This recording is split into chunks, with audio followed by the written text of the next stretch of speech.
Hello and welcome to the fourth Walkie-Talkie.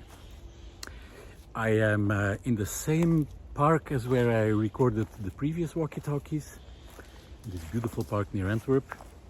And last time after my recording I kind of stumbled upon this little pathway here, kind of separate from the main pathways in the park.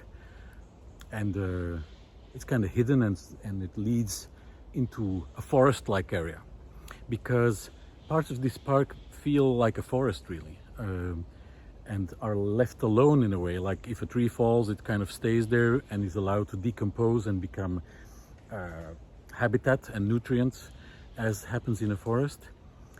So this is really nice to see how a part of this park has the feel of a forest.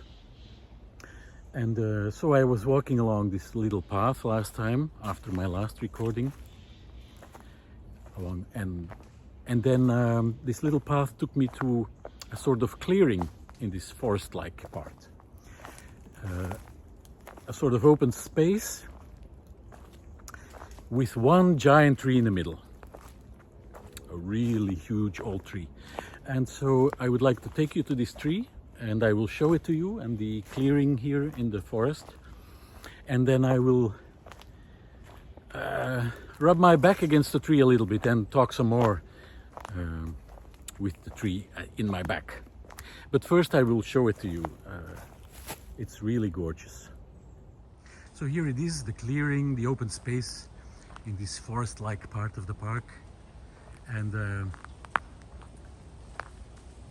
you see the huge tree in the middle and really quite some space around it. It's like, it gives it a solemn-like energy, the way it's here standing alone in the middle of this open space.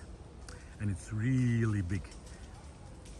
I will show you how high it goes. The canopy is really gorgeous and huge. No idea how tall this tree is and how old, but it's really magnificent. So I was really so happy to come across this tree.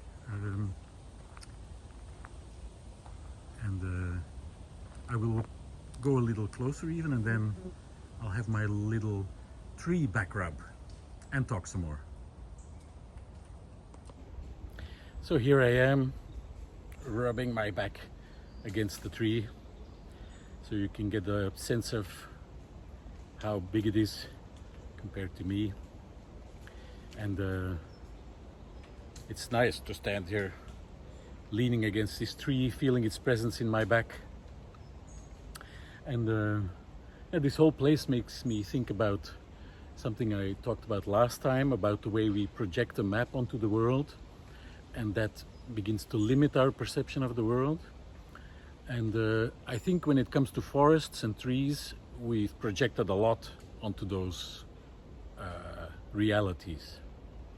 For example, I think we've projected the machine map onto it.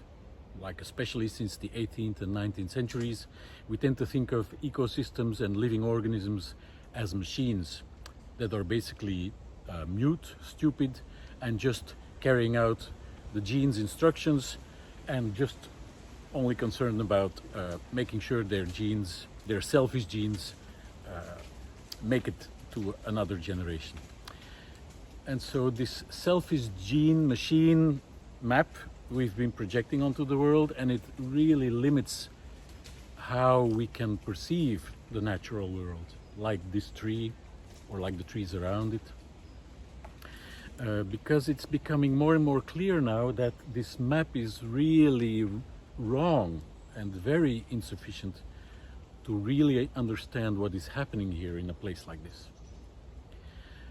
And science is actually pointing the way to a new way of looking at nature, at trees, at living organisms, and at ourselves. For example, now it is known that this tree I'm leaning against has a sort of consciousness and awareness. It is aware of the trees around it. It can communicate with the trees around it. It can recognize kinship. It can warn other trees of danger.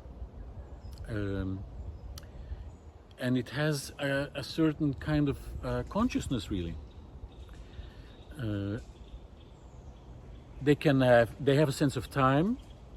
They can anticipate, for example, the changing of the seasons, and react individually. They can make decisions. One tree decides differently than another tree. And so they even have a form of consciousness. Trees do not have brains, but it has been shown in recent science that trees and other plants are brains in a way, because they're composed of cells that send electrical signals through the whole system, and they act kind of like neurons. It has also been shown that plants have a kind of vision even. This big old tree probably can see me and is aware probably of the color of my t-shirt, because it has turned out that trees and plants in general are covered with cells that act like the receptors at the back of our eyes. So what that vision really is like for a tree, I don't know. I can't imagine how a tree sees, or what he sees, or what he is aware of. It is plant intelligence and plant vision, and it is bound to be different from ours, but it is there. And if you're interested in that, I will link to 2 books that are very interesting in this regard. Finding the Mother Tree by Suzanne Simard, and Planta Sapiens by Paco, Calvo. And so both of these trees address the way in which trees and plants in general communicate and are a real community, support each other when they are in need, and are really sentient beings in an incredibly complex ecosystem. We tend to think of a forest as just a bunch of trees put together, but forests are incredibly complex beings where the total is more than the sum of the parts. And this is something we really need to start appreciating and sensing and feeling again.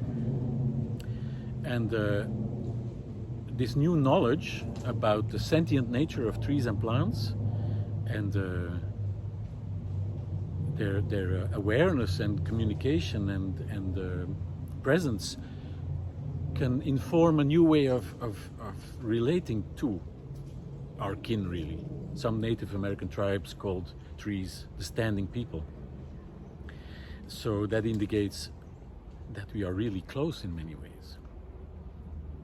Trees have a sense of time, but that sense of time is probably vastly different from ours. If you're standing in the same place for 300 years, you probably have a different awareness of the passing of time than we in our hectic 80 years or 90 if we are lucky. So all of this really brings awe and wonder and gratitude to be able to experience an environment like this.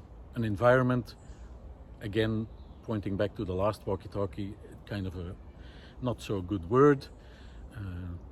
Philosopher Alan Watts used to talk about that part of ourselves which is outside of our skin, which I think is a really nice way to think about nature, because it ends the separation. This is not out there. This is we as we extend beyond our skin. We are it and it is us. And we are a part of nature that is aware of itself in a way maybe plants are not. I think we bring a special kind of cognition to the whole picture. And I think that's why we are here. But that will be food for another walkie-talkie. It's also amazing to think that underneath the floor of this open patch in the forest and stretching out beyond it, there is as much happening as above ground. There is endless connections of mycelium which transport nutrients, allow the trees to communicate with each other. The roots of the tree extend as far below the ground as the canopy extends above. So the world underneath a forest is as vast and intricate and fascinating as the world above the ground.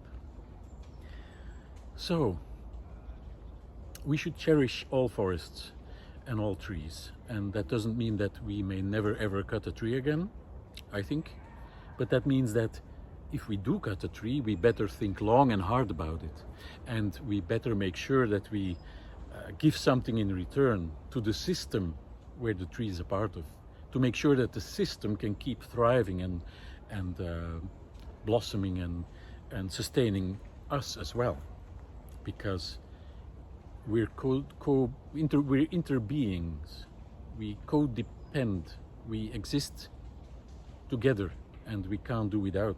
They can probably do without us. They have for a very long time. But I do believe we can coexist with trees and with forests in a way that does not destroy them. So I think I'm gonna rub my back some more against the tree, and then I will continue walking in this wonderful forest-like part of the park. I thank you for watching, and if you do like the Walkie-Talkies and the Biosphere project, don't forget to hit the like and subscribe button. That way you will help me with reaching a wider audience. So thank you. And I hope you are having a wonderful day as well. This must be one of the last summer days for this year. I will see you in the next Walkie-Talkie. Thank you. Namaste.